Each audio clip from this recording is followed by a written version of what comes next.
Being an entrepreneur myself and someone who's excited about business, I welcome the opportunity to sit and talk with fellow entrepreneurs. So when I heard that Romello Truitt and his brother had opened what I thought was their second Wings World location, well, I went right on over to have a conversation with them. Take a listen to this. Man, how you been? What's going on? Man, thank you for allowing me to just drop in on you like this. I wanted to just come by and just check on you and see how things are going. Anytime. Man, and it's honest to bring the cameras in. Yeah. So you can come by just to bring the cameras every time. I ain't used to the cameras. I'm behind the scenes a lot. So man, I just wanted to come by and just talk to you guys. I mean, This is your second Wings World location. Third, actually. Third location. Wait a minute. I gotta keep up. We got the one in Oak Cliff too. So we got Lancaster, Oak Cliff, and then South Dallas. Lancaster, Oak Cliff, and South Dallas. Okay, so we're sitting in the one in South Dallas. How long has this location been open? About 4 months. About 4 months now. 4 months now. Okay. Now this is the concept that you and your brother came up with, man. Yeah. What, some 7, 8 years ago? Yeah, in 2012, me and my brother came together and built Wings World. Okay. Now I gotta go on the name. Now Wings World, is that a play on Wayne's World? It's actually not. Okay. But we just traveled the world, so we kind of put it together like that. Especially him. He was doing the music and he was on tour and stuff, and I was living in LA, and then we from Dallas, so we came back, put it together. We always loved restaurants, so So what made you want to go into business for yourself? See, I've been an entrepreneur since I can remember, like junior high, high school. So it's really all I know. Yeah. It's really all I know. So I just love processes. I love to build things, and I started off designing clothes and creative directing my own clothing line, and then the restaurant thing. It's just, I don't know. It's all I know. Wow. Yeah. So did you see this from your parents? Was it part of your upbringing? Actually not. My mom was a teacher. My dad worked at the post office. He was also retired military, so I'm an Army brat. And I feel like my mom taught me how to behave. My dad taught me how to behave. My mom taught me how to conduct myself. My dad taught me hard work. It was a perfect team. Yeah. And then,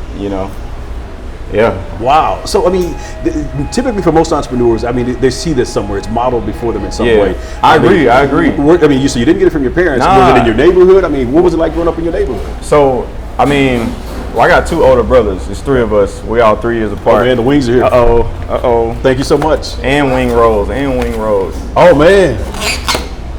Woo, man. Let's see the presentation. So it's all about presentation. I tell people all the time, I do a little bit of cooking in no professional way at all. Oh, yeah. But a little bit of cooking, and I always tell my kids, it's all about presentation. Oh, yeah. Put it on the plate and everything. Because people eat with their eyes first. So, you know what I'm saying? Man, okay, you were talking about where this whole thing was, the seed was planted for you in terms of entrepreneurship. Oh, yeah. So, I think just the group of people I had around me, like the friends, we all just been like big thinkers more than anything. My brothers and my friends, we all been big thinkers. Mm-hmm. We didn't have like older people around us showing us the way. The older people, they kind of told us like, man, you got to get the job, you got to get the degree, get that paperwork, get the job, and then you can do this. But we was more so like, hey, we want to provide the jobs. Yeah. You know what I'm saying? So I think that was just instilled in myself from me and the people, my peers. Yeah. Wow. So you instantly knew that you wanted to be an entrepreneur, but you started out with clothing. Well, see, I didn't know. I don't really know if I knew I was going to be an entrepreneur. I just knew I wanted to create and build things. Okay. So with the clothing, it wasn't more so entrepreneur. I was like, I have my own clothing line. I want to do my own clothing line. And then someone told me, you're an entrepreneur. And I said, wow, I am. I thought I was just making money on something that I was making. You get what I'm saying? Wait a minute. So you wasn't doing this with the mindset, okay, I'm going to start this clothing line to make a whole lot of money. Were you doing it because you wanted to wear your own clothing? You wanted to wear your own clothing? I wanted to wear it. I like being fly, I wanted everybody around me to be fly. So it's kind of like a kid who loves lemonade. Mm-hmm. So they say, hey, I want everybody else to like lemonade. So I open a lemonade stand. They don't know they're an entrepreneur. Right. They just know they make it with a quarter and they sell it for $1. You know what I'm saying? Okay, so that was the clothing line. Yeah. But you had to see a need in the community. These are great, by the way. You had to see a need in the community to say, okay, let's go and open up a restaurant. Because that's a big jump from a clothing line to a restaurant. At this time, how old were you at the time?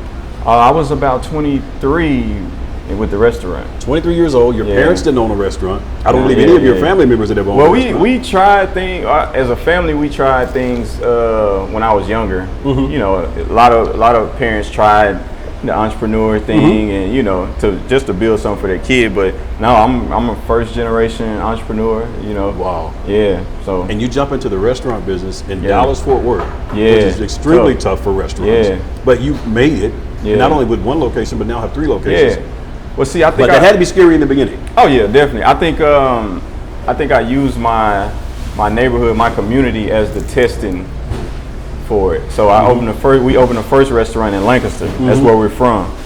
So we're like, all right, a lot of people don't make it out of Lancaster. So if we build something in Lancaster and the people of Lancaster love it, we know everybody will love it. Okay. You know, and it's Dallas in general. Like if you can, a lot of big companies have started in Dallas. If you can make it in Dallas, I believe you good. You good. You can make it anywhere. You are absolutely right about that, because Dallas is known for eating restaurants up. Oh yeah. Because there's just so many of them. Oh yeah. I mean, my wife and I, every time we get a chance to travel, we think about the fact that how spoiled we are in Dallas. You can't instantly go anywhere and get something 9, 10, 11 o'clock at night everywhere else. Yeah, that's true. We're just spoiled here. That's true. That's true. So yeah, and with me traveling a lot, I wanted to bring a lot of the vibes and a lot of the flavors I got from other places. I wanted to bring them back to Dallas. Okay. You know here's what I want, man. I want this conversation to be educational in a way for some people, because it's one thing to have a desire to go into business. Definitely. It's one thing to have a great product. It's a whole other thing to be able to sustain that business over a period of time, and then to be able to take that and expand that and scale that in the way that you guys have scaled it. Yeah. So in terms of your first restaurant, seed money, how did you guys get started with that restaurant? Okay, so like I was saying, I was doing the clothing, the fashion thing, very successful with it. My brother was doing the music thing, very successful with it. So we basically came together. We brought, hey, what you got? I got this, let's do it. Then we basically bootstrapped it. Yes. So that means you're making money, you're putting something away, putting something back in the business, putting something away, putting something back in the business, up until you can expand. So it's a lot of sacrificing you have to do, but I mean it pays off in the end. So if you do it right. See, that's the thing that most people don't think about. They don't think about putting it back into the business. Yeah. You have to put it back into the business. You have to take care of it. There's even a scripture on that that says, "Make thy way in the field first, and then build thine house." You know, a lot of times, particularly, and it's not exclusive to us as African Americans, but many times as African Americans, we want to prove that our business is doing well, and the way we want to prove that is by all those external things. I'm going to go get the big old car, and I'm going to get the big watches and whatever else to show that my business is doing well, when my business may really be suffering. Right. Sound like you guys had a good heads on your shoulders, and you understood that's not the way we're going to go. Oh yeah, you're only going to do as good as your business is doing. For sure. I'm not above the business, you know, I'm under it, so I got to make sure that's good, and I'll be good. So So continue to talk. I mean, that type of wisdom, that you have mentors or coaches or somebody that helped you to understand that concept? I just think I've always been observing and paid attention to successful people. You know, nobody in particular, just different people. Even you. I've been watching you for a while too. I see how you move in particular situations and stuff, and I'm just a fly on the wall everywhere I go. I read books. I watch YouTube. Just however I can learn, because I think everybody should be a student of the industry they're in. So I mean, I watch Wingstop, I watch Hooters, I watch everybody, because I want to see what's going on in my industry. I want everybody in my industry to do good, because if Wings are doing good, Wings World is doing good. So, there you go. Because I know me, I take pride in my product. So you know. So talking about your product, did you know how to prepare wings prior to? Well, yeah. Okay, so you felt like you did a pretty good job? Yeah. So what, you throwing like Super Bowl parties or something, and everybody's talking about your wings, or what? Well, we always family cookouts, stuff like that. We always like flavor, try new flavors. Like I said, when we was traveling a lot, we was like, where's the wing spots? Where's the fried chicken places? Where's the barbecue? Where's the soul food spot? And we talked to the locals about it, because the locals know. The locals know where to eat, so that's who we ask. Okay. Yeah. So when you put this concept together and you started, I mean, you guys, I mean, when I look at your menu, I mean, what, 15, 20 different flavors? 33, actually. 33 different flavors. How do you decide the one you're going to start with? Well, we started with 10 flavors. Okay. And then I think me and my brother was just talking one day, and was like, bro, let's just go crazy. Yeah. And then we just went crazy. We went and we just shopped around. We called people, hey, this, how you feel about this? We got in the kitchen, we was trying stuff. We asked our workers, our managers, hey, how does this taste? All right, cool. What name should we go with? We mix up some more stuff. How you like this? That's cool. What name should we go with? And then we just put it out to the customers, and the customers loved it. Wow. They loved it. Okay, so let's back up a second. We talked a moment ago. Opened your first location 7 years ago. What was the most eye-opening experience during that 7 years of just having that one location? That maybe something that maybe even caught you by surprise. Well, so to run back a little bit, I went to school for hotel restaurant management in Houston. So when I opened my first restaurant, it was a harsh reality to the fact that you can't learn how to run your own business in school.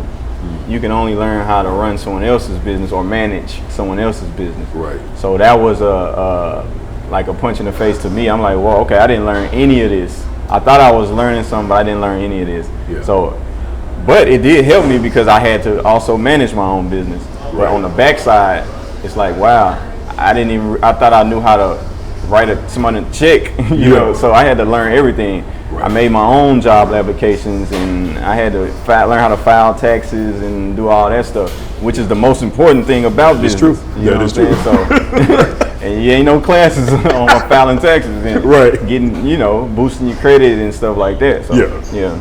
So is it what, you're looking up stuff online, you're going and you're meeting with different people? I mean, how are you say you had to teach yourself, but how are you getting the information? So this is the thing. Well, my dad helped me a lot because he's also a person who would research something and be like, hey, have y'all done this, this, and that? Yeah. So that was cool. And also other black restaurant owners in the city have also gave me a lot of game. I do have to say that. So, and then we know most of them in the city of Dallas now. Just for 7 years, I mean, you go inside of some places and that's all you see is the black restaurant owners. So you're like, all right, hey, what spot?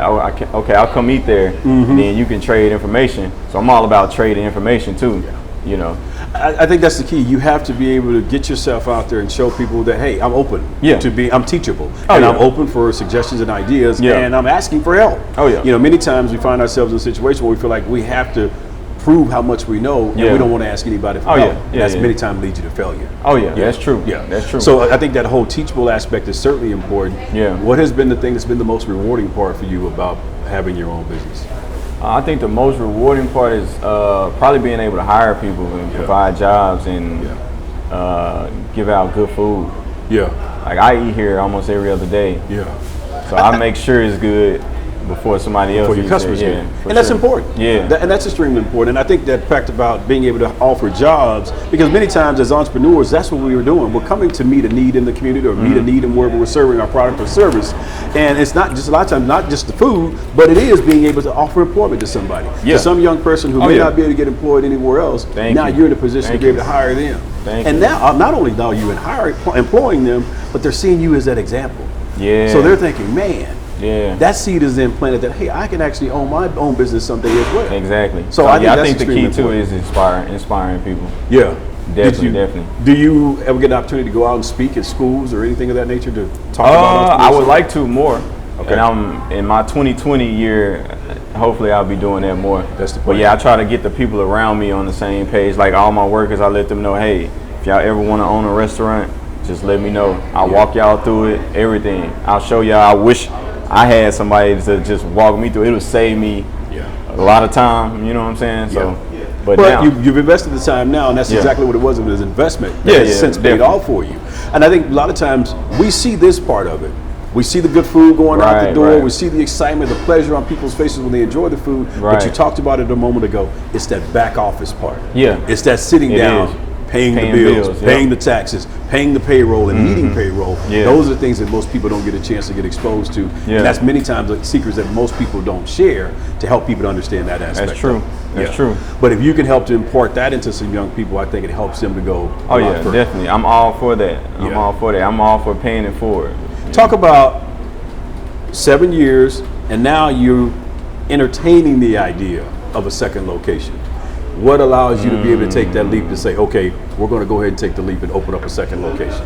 I think we wanted to do it after like 3 or 4 years. Okay. But you restrained yourself, held on. The perfect opportunity just didn't present itself. And then years went by. So when the opportunity came, we jumped on it without even thinking. We jumped on it. What were some things that had to be right in order for you to be able to do that? Of course, finance has to be right. Of course. You got to make sure, we had to make sure we had good management so we didn't spread ourselves thin. Just mentally. Yeah. Like, I feel like being an entrepreneur is more than just running a business. I feel like it's a lifestyle, even at home. You know, entrepreneurs at home is a totally different story. So Expound on that, because many times people don't think about that part of it. Oh, I mean, I would say like the MVP would be an entrepreneur's wife more than anything, because you doing all this out here, and when you get home, what do? You need somebody to do what you was just doing all out here for you. Don't let me eat all the wings, but you gotta eat some wings too. I'm sorry, I didn't mean to interrupt you, but you know. Cool. Did we get some ranch? It's your product, man. It's Prince. What's going on? I'm sorry, but finish that. You talk about the MVP being at home, the wife. Yeah, because entrepreneurs have to make sure everybody else is good while they're out. Right. You have to make sure the employees are good, the vendors, everybody you have accounts with, the customers, you got to make sure they're good. And then when you get home, who's going to make sure you're good? You know what I'm saying? There you go. Yeah. That's a message, Prince. Okay. Oh, man, I think that is so key, because what I tell guys all the time is we don't go into business by ourselves. Yeah. When we go into business, our family goes into business with us. You know, so you have to make sure you be mindful of that. You know, because whatever affects you affects her. Yeah.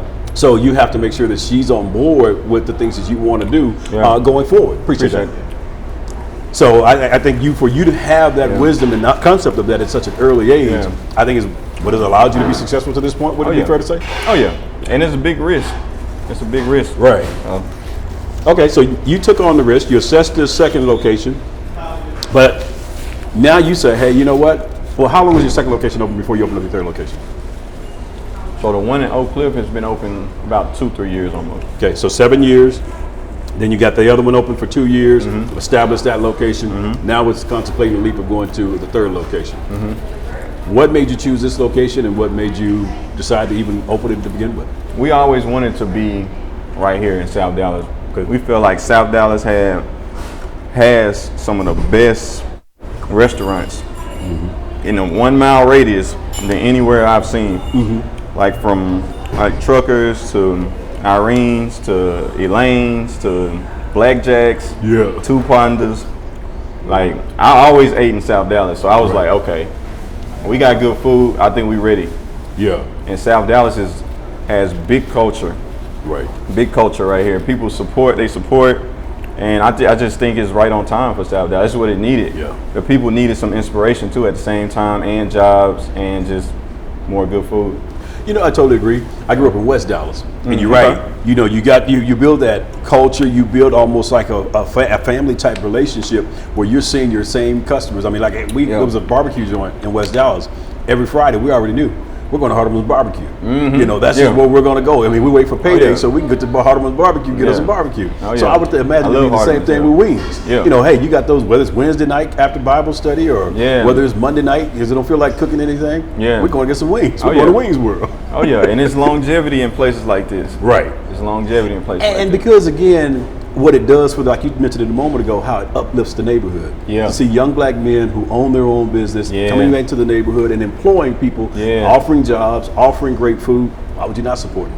Oh yeah. Yeah, it just makes sense. Oh yeah. So yeah, that's why we chose sunny South. So wow. Yep. Okay, so I have to know that there's something else brewing somewhere. This has just only been open 4 months. But there has to be another concept, another idea, whether it's a clothing line. So are you still doing clothing? Oh yeah. So I'm still doing clothing, but I'm more so helping out other people who want to get their brand to where my brand Row Collection was at. Okay. So I'm doing more on that end. And as far as me and my brother, we just helping a lot. We're doing some consulting too. There you are. We just partnered with a daiquiri and wing spot in Paris, Texas. Okay. Yeah, called Dak's Crazy Wings. So that's doing wonderful. It's Paris, Texas. So you know they're gonna come. So just having daiquiris in Paris, Texas. Yeah. They loving it. So then we got other concepts that we're part of, like Royals Fried Chicken. Okay.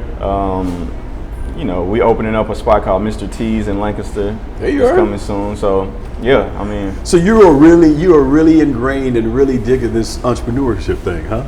Yeah. I mean, I think this is where it's at. What's the best part about being an entrepreneur? I think the best part is I don't even know where to start.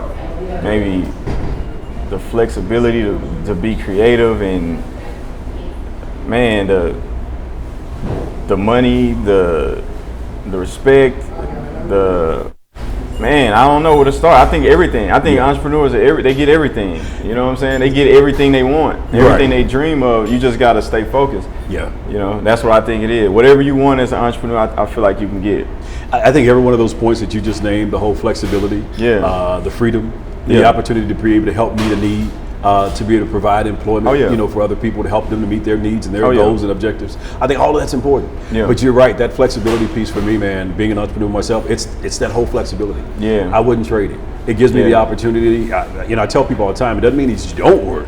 It just means you pick the hours in which you work. Exactly. So I can take off in the middle of the day to go to my grandson's school to go do something at his school, but I'm going to be up at 11:30, 12 o'clock that night working. I just choose the hours in which I work. It's that flexibility. Even if you love to work, you get to work. You can work 100 hours a week if you want to. Right. Some people like to do that. Right. With a job, they may cut you up and know you cannot work anymore. Right. You only work, so it ain't just about not working. It's about being able to work more if you want to. Right. So, just the flexibility. And like you said, it's rewarding in the fact that you can do what you need to do for your family. But again, I always go back to that other part about being able to provide jobs and help others as well. Oh yeah. Because it takes a team.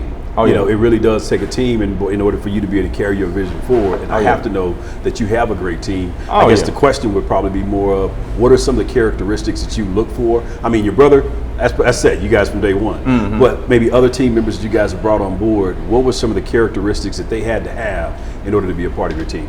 Man, one thing about me, I'm so anxious to expand so I can put other people in the place that I'm in. So I want to open up more and more restaurants so I can create more restaurant owners. Yeah. So that's what I look for too. Like who's not worried about money or this and that. Who's trying to build something, because the money is going to come anyway. Right. You know what I'm saying? So who's focused, who's dedicated. That's what I look for. So because we're all going to get rewarded if we stay dedicated and stay on the same page. Yeah. You know? Yeah. And that whole concept again about making sure that they understand that the business has to come first. We have to grow the business before we can begin to grow ourselves or things of that nature. I think that's important. Are you looking primarily for young people such as yourself, or are you open to older people, I guess, coming in to be a friend? I mean, I'm open to anyone. Okay. I'm open to anyone. So but they have to show that savviness. Oh definitely.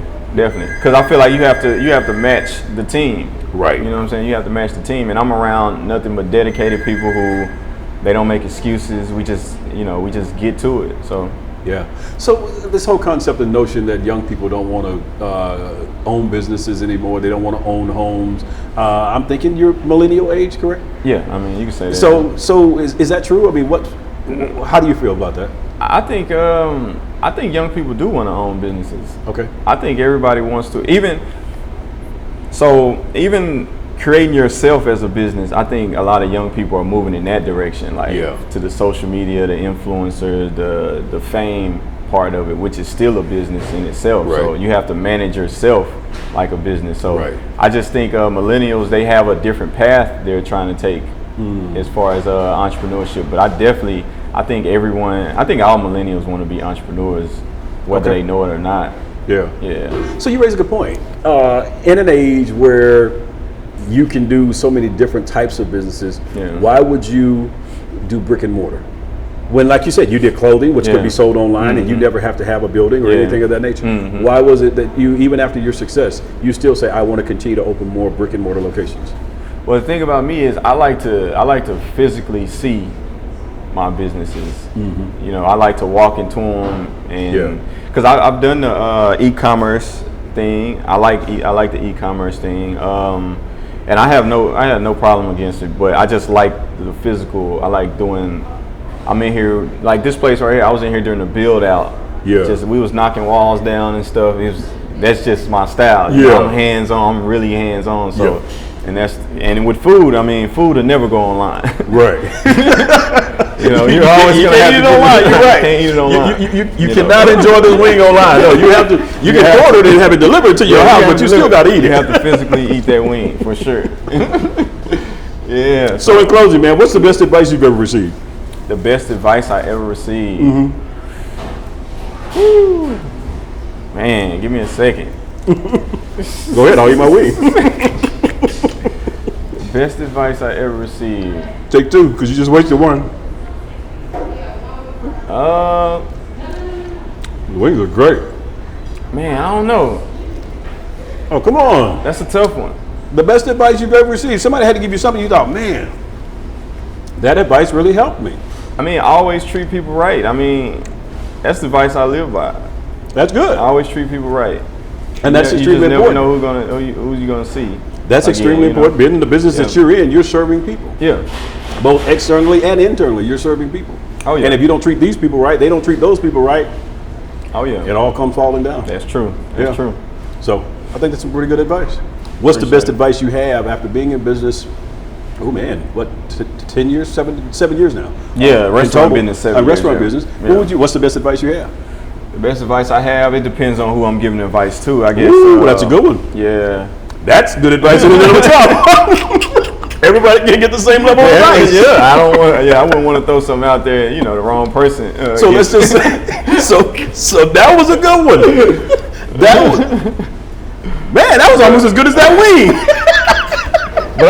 But I'm big on that though. So no, you know what? You raise a good point, and I've asked many people that question, and they just throw something out there. Yeah. But I think that is a very good point because see, everybody's not at the same level. Yeah. So if you try to give this level of advice to somebody who's at this level, it doesn't really apply to them yet. So it really may just go right over their head. Exactly. That's why when I consult people, I say, man, you got to lay it all out for me before I can tell you anything. There you go. Lay it all out. It's like going to the doctor. You got to tell me exactly what's going on with you so I know what to prescribe to you. Exactly. If you come in here telling me, oh, no, it doesn't hurt, nothing, well, I'm not going to prescribe anything for you. And you walk out still in pain and suffering. That's facts. So give me something then that, with that being said, and we've established that everybody can't get the same level of advice, what would you say to that person who's aspiring to go into business? They have an idea. Maybe they can even cook, maybe they cook great wings. Maybe they cook great burgers. Maybe everybody tells them their pies are the best pies and they should go into business. You think that's good advice? Well, I would tell that person, it's not about how good you can cook. When it comes to business, it has to be scalable. It has to be profitable. It has to be marketable. Yeah. So having good food is I would say 40-50% of it. Yeah. But the other 50-60%. Yeah, you better know how to run the books. You better know how to run because there's a lot of good places that went out of business. Yeah. Yeah. Wow. And that is what we'll end on, man. That was good advice. I like that ring, man. Thank you, man. That's Dallas Baptist University. A lot of money paid for that ring. A lot of money and dedication and hours. That's what's up. That's what's up. You know what? I hope you really have enjoyed this conversation with Romello, man. It certainly has been great for me. And we just wanted to just drop by, talk with him, eat some wings, and just chop it up, basically. And, I want to encourage you to get out and visit Wings World. 3 locations, one in Lancaster, one in Oak Cliff, and one in South Dallas. And then if you're not in the Dallas area at all, hey, check them out online. Oh, yeah. So you can follow me on Instagram at Romellos Restaurant. Check us out at wingsworld.info if you want to know more about it. I mean, just follow me. There you go. Yeah. In the meantime, I'm going to get another one of these wings, man. Oh, yeah. I'm going to tear them up now since the interview over. I didn't want to, Man, I'm not even supposed to be eating fried food, but it's all good. Yeah, it's all good. Cheat day. My trainer don't believe in cheat days. Whether you're just getting started on your road to entrepreneurship or you're a seasoned problem solver, I hope you heard something during this interview that will help you to become even more determined to finish what you started. Have a story that we should feature? I'd love to hear from you. Go to chrishowellonline.com for contact information.